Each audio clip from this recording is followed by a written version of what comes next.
Here at DFB, we are on top of any and all food news in Disney World. And although it can be fun and exciting to track down all the new offerings, we do some pretty over-the-top stuff for food.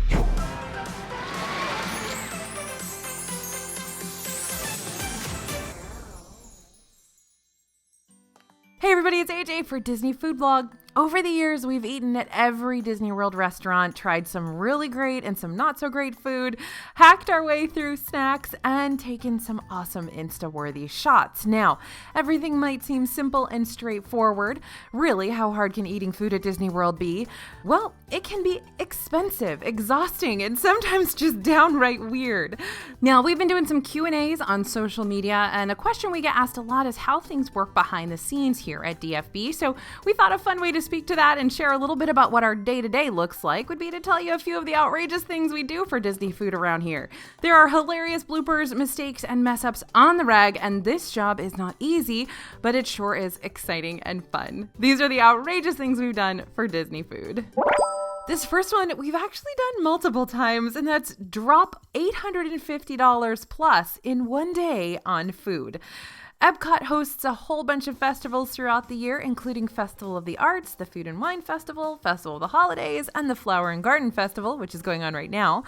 On the opening day of each festival, you can bet that we're there trying literally all the food all day long. These are super long days, and our reporters are out there visiting each festival food booth, and there are often upwards of 20 booths to check out. Sometimes there are over 30. Right now, the Flower and Garden Festival is serving up 66 different specialty eats, and that's not even including any drinks, so you can imagine how that can seriously rack up a bill. During the 2020 Food and Wine Festival, which included over 25 booths, along with other locations serving up festival offerings, we spent just under $900 on food in one day. And although our reporters come prepared for the day with food trays and everything, and they've been training, they're eating for upwards of 8 hours under the hot Florida sun. And not only are these days challenging for our reporters, but our writers at home are also scrambling to write up those reviews. One writer shared, "It's not really a festival day until your computer crashes." Someone else mentioned, "I honestly love these days, even though it's like a 12-hour day tied to my laptop and phone." And even though our writers are looking at tons of photos of awesome-looking food all day long, their lunch menu isn't always the most impressive in comparison. One of our writers said, "I'm staring at hundreds of photos of beautiful, delicious festival food, and I'm just repeatedly opening a new pack of Lance crackers from the pile on my desk." Oh, and it doesn't stop there. Once I ate M&Ms for breakfast and usually ice cream for lunch on Food and Wine days. Our reporters also shared their feelings about the opening day of an Epcot festival. One of the most notable sentiments was simply stretchy pants, which totally makes sense when you're eating for an entire day. And somehow, some of them are still hungry afterwards. One of our reporters has a tradition of going to Taco Bell on her way home after the start of every festival. Now, I personally used to do these festivals all by myself, hitting every single food booth. That was, of course, back when they only had 15 to 20 food booths instead of 35. But it was still probably one of the hardest days of the year for me when I was doing all that research by myself. It is so much easier to do it with multiple reporters and buddies by my side. And I'm so glad that we're all doing this together now. But now, if you're setting your sights on tackling an Epcot festival, there are a few tips you should know to make your day as easygoing as possible. If you're trying to keep an eye on your budget and don't want to spend $900 like we do, consider deciding what exactly you're going to buy before visiting the festival. That way, you can keep cravings at a minimum and avoid blowing your budget.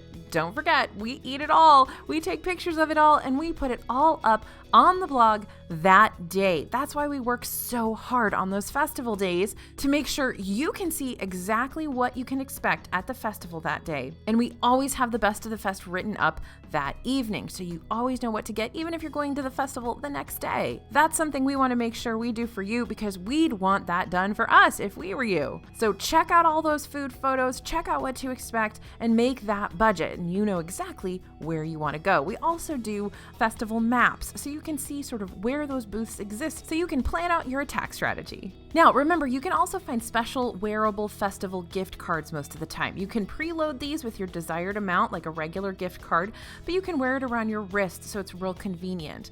And like most things Disney, it definitely helps to do your research beforehand. You can find all those food booths, like I said, all their menus, all the reviews, all the food photos at DisneyFoodblog.com. Now, having that best of the fest list as a starting place helps rein in the options, which can seem pretty overwhelming at first.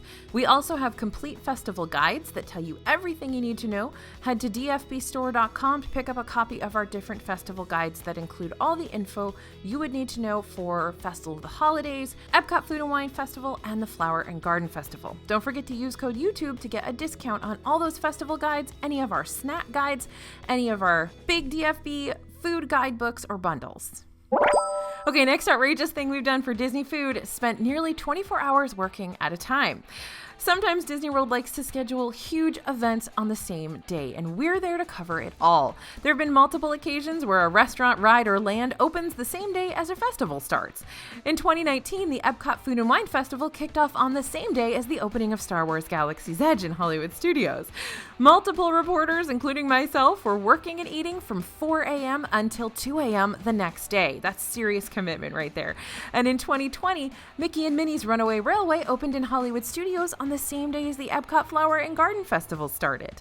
Coming up on October 1st, we've got the opening of Remy's Ratatouille Adventure, along with La Crêperie in Epcot, coinciding with the kickoff of Disney World's big 50th anniversary celebrations.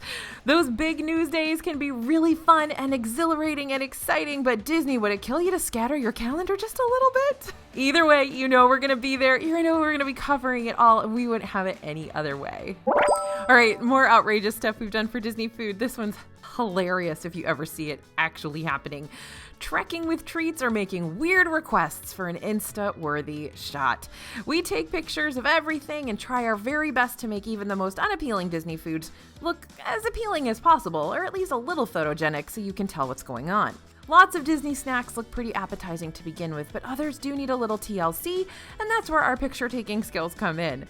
Sometimes making it clear what you're actually getting with a dish means taking a trip across the park or the restaurant to get the desired lighting or the background that we want. When it's necessary, some Disney cupcakes are getting serious mileage. One of our reporters once grabbed a Belle cupcake from the confectionery on Main Street in Magic Kingdom and then walked all the way to Fantasyland to snag a better picture in front of Beast's Castle. Another reporter once walked from Discovery Island in Animal Kingdom all the way back to Asia for the perfect photo. And I remember one time I walked from Sunshine Seasons in Epcot inside the Land Pavilion to the front of the park to get the right shot. I felt like a dum-dum, but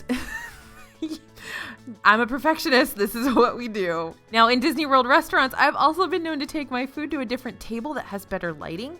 I always ask the cast member first, though, if that's allowed. And when I request a specific table at a restaurant, it's usually not about the view for me. It's about the lighting.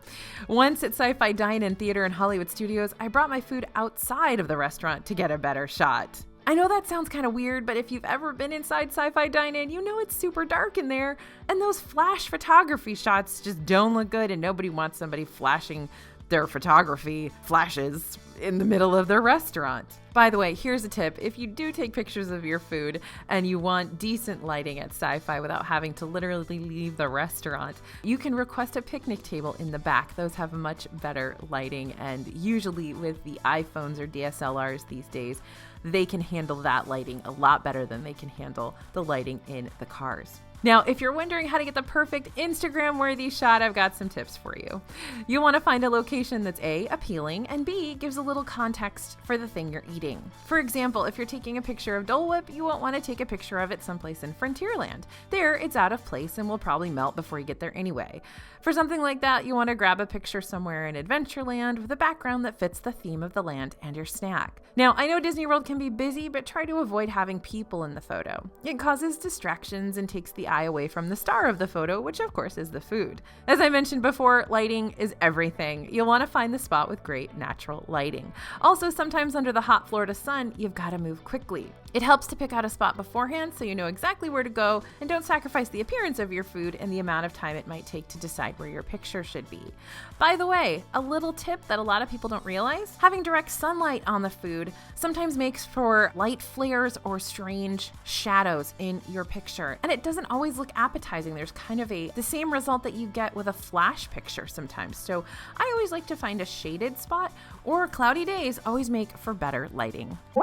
Okay, the next hassle of our job be in a constant state of embarrassment because we seem obsessed with food and people don't realize it's our job. That's literally the header here in my script, but it's 100% true.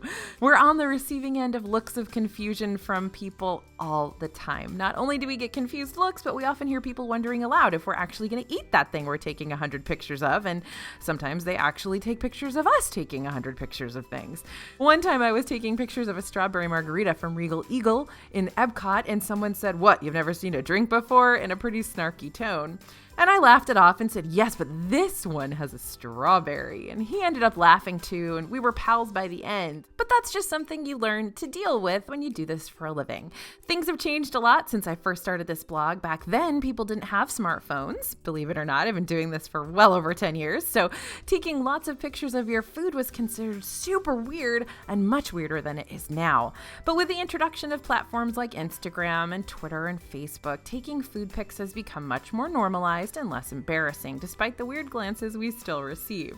Next time you see someone taking hundreds of pictures of food in Disney World, hopefully this bit of information clears up some of that confusion. Another outrageous thing we do for Disney food, we buy the same things and visit the same restaurants over and over again. Not only do we take pictures of our food, but we also have to grab videos for things like this video you're watching right now, and for social media. Unfortunately, some food does not withstand the test of time or the unforgiving Florida sun. If we're taking pictures of something melty, like an ice cream cone, you can bet that thing isn't looking so cute after a couple of dozen pictures. We've had to buy food items like those a couple of times to get the right shot, also meaning we have to eat double the portion. And we've bought items multiple times to see if the quality stands up over time. Maybe we reviewed something in 2020, it was a real hit, but does that still apply to the same snack in 2021? Sometimes Disney puts all their effort into the opening day of a new treat, menu, or restaurant, but after that, things go south. It's important for us to keep our reviews as up to date as possible so you know what to expect during your own Disney World trip. We try our very best to get to all the food locations, restaurants, lounges, snack stands, and kiosks included at least once every year or so, at the very least. And we also visit popular locations multiple times per year to guarantee that the recommendations and reviews we've shared thus far are still spot on. Things are always changing in Disney World, so it's crucial that we're familiar with the most updated experiences that you'll encounter throughout all the different dining locations. Now, this next one is classic DFB, but yep, sometimes we've even matched our fingernails to our food.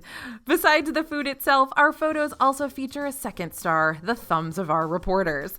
And maybe you've noticed that those thumbs are often perfectly manicured. Well, this makes the pictures look more appealing, and sometimes our reporters even go the extra mile to match their nail polish colors with the food they'll be trying or the events they know they'll be visiting.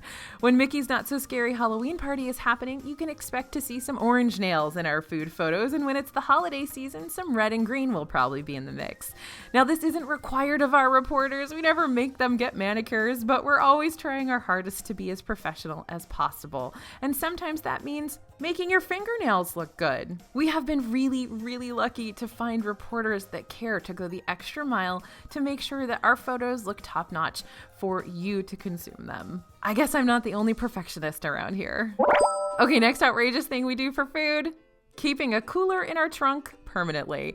On especially busy food days, our reporters find themselves with a lot on their plates, literally. In order to reduce waste, lots of them mention that they always keep baggies and Tupperware in their bags with them to hold on to any leftovers they might acquire throughout the day. You can also bet that there are coolers in car trunks too. Because of that, our families at home find themselves eating Disney leftovers very often. Disney World food can sometimes come in big portions and cost a pretty penny, but you're spending a lot of money on it, so why would you want to waste it? You'll also learn that the idea of having eyes bigger than your stomach is a real thing, especially in Florida heat and with Disney food. You might think you need a huge meal, and sometimes you do, but the majority of the time you won't be quite as hungry as you may expect. So keeping a little container in your park bag will help you store extras that you can snack on later at your hotel and save money on food that you would potentially buy later in the day. Another thing you might find a DFB reporter doing in Disney World using our clothing to protect our food. One of our reporters shared that she uses different types of hats to protect her food. Her rain bonnet has been used to keep her food dry rather than her own head numerous times when it's raining in the parks. Having this added layer of protection keeps food like Dole Whip and ice cream cones from melting. And it's good for any dessert that has toppings that melt, like those mousse domes we've seen from Creature Comforts and Satuli Canteen in Animal Kingdom. Without some protection from the sun, those things will turn ugly really quickly. We also had a tricky situation with the Frida Carrot Margarita from the Festival of the Arts earlier this year, where a hat would have come in very handy. It was so windy. And the margarita was topped with a decorative lemongrass bubble, which looks really cool, but unfortunately, it was so windy that we quickly lost the bubble. Luckily, we grabbed a quick photo beforehand. Sometimes it's better to have a plan for your food when braving the Central Florida elements. And sometimes you just gotta buy a second margarita. All right, the next outrageous thing we've done for Disney food: flown thousands of miles and dropped thousands of dollars for a 24-hour stay. This happens with me a lot. Grand openings of restaurants, rides, and lands sometimes call for a really quick trip, like 24 hours quick, to check out whatever is opening that day. I've personally flown to California multiple times for new rides, restaurants, and festival opening days. My stay normally isn't longer than between 24 and 48 hours, but lots of money still goes into that trip. Speaking of money, there's one specific dining experience at Disneyland that will set you back about $1,000 per person. Yeah, that's $1,000 for one single meal. 21 Royal is an amazing exclusive experience in New Orleans Square, which includes a $15,000 dinner for a dozen guests. The meal is 7 courses with wine, cocktails, and dessert, and the dinner is unsurprisingly remarkable. We have a video about the full experience, so if you want all the details, check that out next. In my experience, it was an amazing dinner, worth every penny, and was so much fun. Obviously, though, this price tag is major and is not something that the majority of guests are willing to drop. But this is a place where lots of people celebrate special occasions like anniversaries, baby showers, birthdays, honeymoons. They save up to enjoy this typically once-in-a-lifetime experience, and it's truly an amazing one. And I'm gonna get really real with you on this next one, you guys. DFB reporters sometimes have to eat food we wouldn't touch if we didn't have to. Within a sea of basic vanilla cupcakes and Mickey pretzels, Disney World sometimes releases snacks that are much more unique. Over the years, we've tried a few pretty unpleasant foods in the park, so you don't have to. Each of our reporters has food they don't personally enjoy, but sometimes have to eat anyway. I personally don't like cilantro and really avoid it if I can. And some of the other flavors that are most hated among our reporters include pistachio and pumpkin, which is especially rough during the fall when Disney's serving up pumpkin-flavored everything. Sometimes they'll be assigned something that isn't quite up their alley, and that's when things get interesting. Since I started this blog, I've learned to like a lot of new foods, simply due to the fact that I've been exposed to a bunch of new things that I wouldn't normally try. There are a lot of things on the menu at Disney World that a lot of people wouldn't necessarily eat voluntarily, at least I don't think they would. With this, the first thing that comes to mind is that king dog we tried at Disney Springs a few months back. It was a hot dog and French toast batter dipped in cereal crusted bun, topped with a spicy peanut butter spread, banana honey mustard, chipotle berry preserves, and pieces of Billionaire's bacon. If you can't tell from the description, the hot dog really had a lot going on and was very interesting to say the least. And when it comes to stuff like that, it's a good thing that pushes you out of your comfort zone, but it's definitely something you've got to get used to. One of those things that can become a job perk, but you have to let it be. Another outrageous thing we've done for Disney food multiple times is order the entire menu at a new restaurant. This is another thing that has caused us to receive some puzzled looks for sure. When Enchanted Rose Lounge opened at Disney's Grand Floridian Resort and Spa, we, like many people, went to check it out. But unlike many people, we ordered every single thing on the menu. Beyond checking out the atmosphere and decor of this gorgeous lounge inspired by Beauty and the Beast, we tried 8 different plates, including the $95 caviar, along with some cocktails too. A cast member literally carted a whole spread of our order to us on a rolling cart. And we even had to text a couple of our other team members to come and help with backup. But hey, sometimes you just gotta try everything, and it's always fun to see our coworkers in the parks. Okay, now this next one, Oh my goodness, this brings back so many memories. Another outrageous thing we do for Disney food on the reg is literally run around at the parks to get the perfect shot. As I mentioned earlier, good lighting is the key to getting a good photo. Well, our team once had to sprint around Magic Kingdom chasing down the sun to make sure they got good photos during a special event. Now, this says our team because it happens every year, but there was one specific time that I'm definitely going to tell you about. During Mickey's Not So Scary Halloween party, the Magic Kingdom usually doesn't start serving those super specialty snacks until 7 p.m. And that means we usually only have about 30 minutes of good light left to get all of them. In order to get the best shots, that means we sometimes have to literally run to make sure we can get everything, snacks and awesome pictures included. I can remember a few years back when they released these 4 Haunted Mansion tarts that were the 4 stretching room portraits, and I wanted a picture of all of them together, but they were being sold at 4 different locations in the park, so I had to run around and grab them all and get them all to one location so I could get the picture of them together. Why do I do this? I don't know. I just thought it would look cool.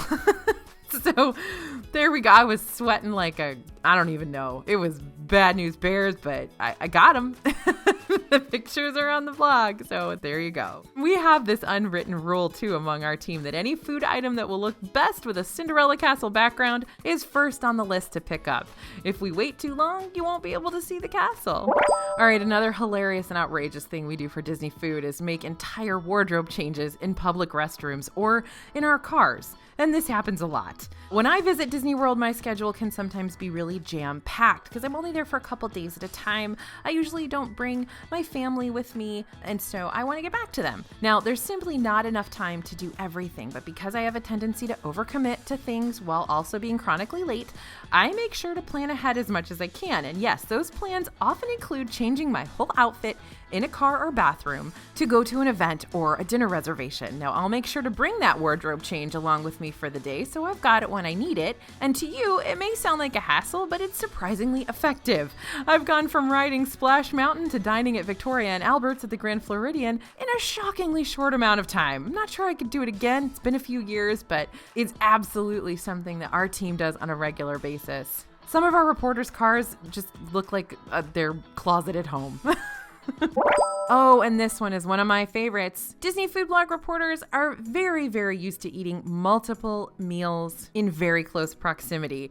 One good example is when I go on a Disney cruise. When I go on a Disney cruise, I tend to go for the 3-night excursions for a few reasons. First, they're less expensive, and since I often go solo, they get me back to my family faster. So in order to experience all of the restaurants and make the most out of my cruise, that usually means double dinners. To some people, double dinners on a cruise might sound like the relaxing vacation they need, but believe me, it is a tough job. I usually hit my rotational dining location for the first dinner, and just so you know, rotational dining is Disney's way of ensuring that everyone gets to experience the different dining locations on board the cruise. You'll get a restaurant schedule when you board, and you'll follow that throughout your trip. But apart from my rotational dining, I also book Palo and Remy, which are the adults-only restaurants that you have to book separately and pay extra for. And of course, I gotta get to Cabanas, which is the buffet upstairs that's kind of always open for those meal times, because I want to make sure to visit all the dining locations at least once during the cruise. So even apart from table service dining experiences, cruises can be a serious challenge for a Disney reporter as well. There's truly so much to cover in such a short period of time. All of the dining locations, including the adults-only lounges, Castaway Cay's dining locations along with its bars and kiosks, candy shops on the ships, and other special events like mixology classes. And to be as thorough as we possibly can be, we like to cover everything else on board as well. It's honestly comical to see us doing everything at Castaway Cay and then sprinting back to the cruise ship to try and grab good footage of what it looks like when everyone else is back on the island. And that's not to mention ports of call either. If you're a Disney reporter on a cruise, you're on a mission and you're full all the time. It's glorious and exhausting, and we have such a blast. So Disney food can be great and fun and exciting, but sometimes it makes us act in ways we typically wouldn't. And if you see some weirdos running around Disney World doing any of the things I mentioned today, now you know why.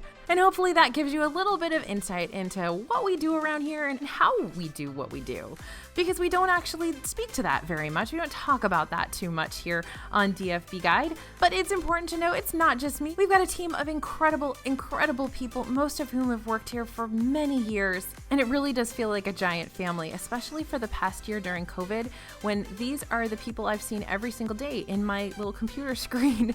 And I wouldn't want to spend my time with anybody else but them. They're so great. They're all genuine, wonderful people who are working so hard to make sure that you guys get the best information you possibly can for your Disney World trips.